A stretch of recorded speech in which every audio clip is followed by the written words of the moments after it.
নমস্কার বন্ধুরা, সুস্বাগতম আপনাদের ডিফেন্সের বাংলায়, যেখানে আমরা ভারত তথা বিশ্বের সমস্ত দেশের ডিফেন্স সম্পর্কিত কিছু লেটেস্ট খবর আপডেট করে থাকি।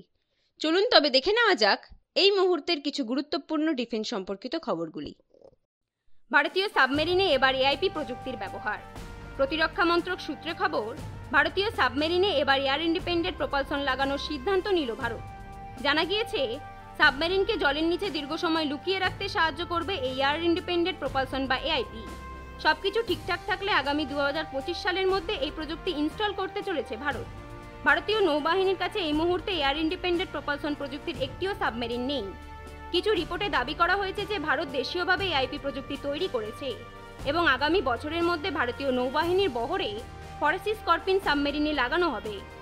খুব সহজ কথায়, সাধারণ সাবমেরিন বেশিক্ষণ জলের নিচে থাকতে পারে না এবং ব্যাটারি চার্জের জন্য তাদের বারবার বেরিয়ে আসতে হয়।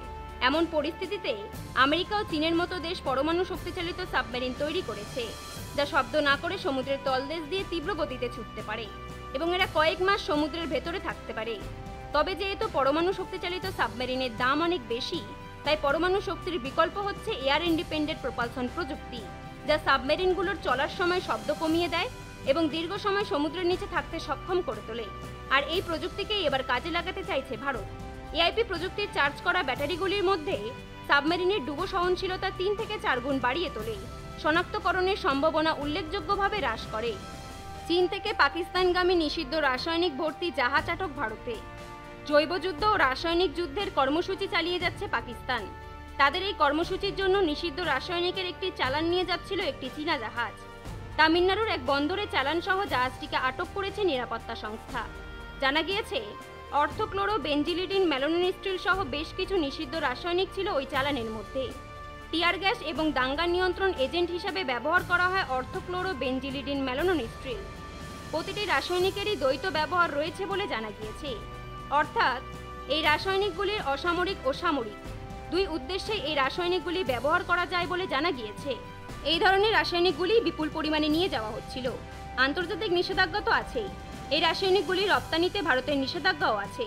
এই ধরনের রাসায়নিকের বিপুল পরিমাণ নিয়ে উদ্বেগ প্রকাশ করে কাস্টম কর্তৃপক্ষ এই চালানটি আটক করেছে। সব মিলিয়ে চালানটির ওজন ছিল 2560 কেজি। চীনা firm Chengdu Sichen trading company limited এই চালান পাঠিয়েছিল। পাকিস্তানের রাওয়ালপিন্ডির প্রতিরক্ষা সরবরাহকারী সংস্থা রোহেল এন্টারপ্রাইজের কাছে পাঠানো হচ্ছিল নিষিদ্ধ রাসায়নিকগুলি। তাই এই রাসায়নিকগুলিকে সামরিক কাজে লাগানো হতো বলেই আশঙ্কা করেছেন কাস্টম কর্তারা। রাশিয়ার সঙ্গে সম্পর্ক নিয়ে ভারতকে সতর্ক করল আমেরিকা। রাশিয়া সফরে গিয়েছিলেন ভারতের প্রধানমন্ত্রী নরেন্দ্র মোদী, আর এবার রাশিয়া সম্পর্কে ভারতকে সতর্ক করে দিল আমেরিকা।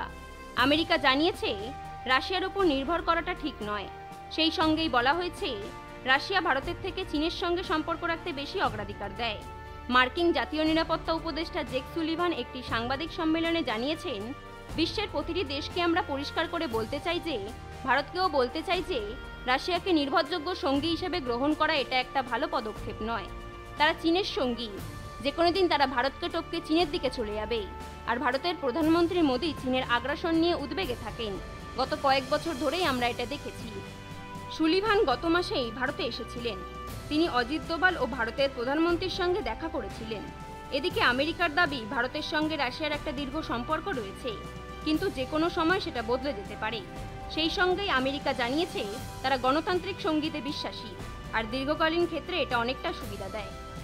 রাষ্ট্রসংঘে মস্কোর বিরুদ্ধে ভোটদানে বিরত ভারত। সদ্যই রাশিয়া সফর থেকে ফিরেছেন প্রধানমন্ত্রী নরেন্দ্র মোদী। তারপরেই রাষ্ট্রসংঘে রাশিয়ার পাশে দাঁড়ালো ভারত। অবিলম্বে ইউক্রেনে যুদ্ধ বন্ধ করতে চেয়ে রাষ্ট্রসংঘের প্রস্তাব গৃহীত হয়, কিন্তু ওই প্রস্তাবে সমর্থন জানায়নি ভারত। ভোটাভুটি থেকে বিরত থাকে ভারত। উল্লেখ্য, রুশ সফরে গিয়ে অবশ্য প্রেসিডেন্ট ভ্লাদিমির পুতিনকে মোদী সাহেব জানিয়েছিলেন যে, যুদ্ধের মাধ্যমে কোনো সমস্যার সমাধান হয় না। বৃহস্পতিবার রাষ্ট্রসংঘের সাধারণ সভায় গৃহীত হয় যুদ্ধবিরোধী প্রস্তাব। সেখানে বলা হয়, ইউক্রেন থেকে অবিলম্বে সেনা সরাতে হবে রাশিয়াকে। জাপোরজাই পরমাণু কেন্দ্র থেকেও রুশ আধিকারিকদের বিদায় নিতে হবে। তাছাড়াও ইউক্রেনের উপর আঘাত হানা বন্ধ করতে হবে অবিলম্বে। রাষ্ট্রসংঘে এই প্রস্তাব পেশ করে ইউক্রেন। তবে এই প্রস্তাব গৃহীত হওয়ায় বিষয়টিকে দুর্ভাগ্যজনক বলে অভিহিত করে রাশিয়া। প্রস্তাবের পক্ষে ভোট দেয় 99টি দেশ, বিপক্ষে পড়ে মাত্র 9 দেশের ভোট। ভারতসহ মোট 60টি দেশ ভোটদানে বিরত থাকে।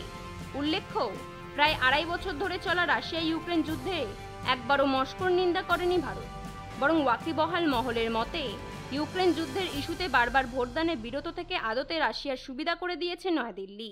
বন্ধুরা, আপনাদের যদি এই ভিডিওটি ভালো লেগে থাকে তাহলে অবশ্যই একটি লাইক করবেন। আর হ্যাঁ, যদি আপনারা আমাদের চ্যানেলে নতুন হয়ে থাকেন তাহলে অবশ্যই চ্যানেলটিকে সাবস্ক্রাইব করে পাশে থাকা বেল আইকনটিকে প্রেস করে দিন। ধন্যবাদ।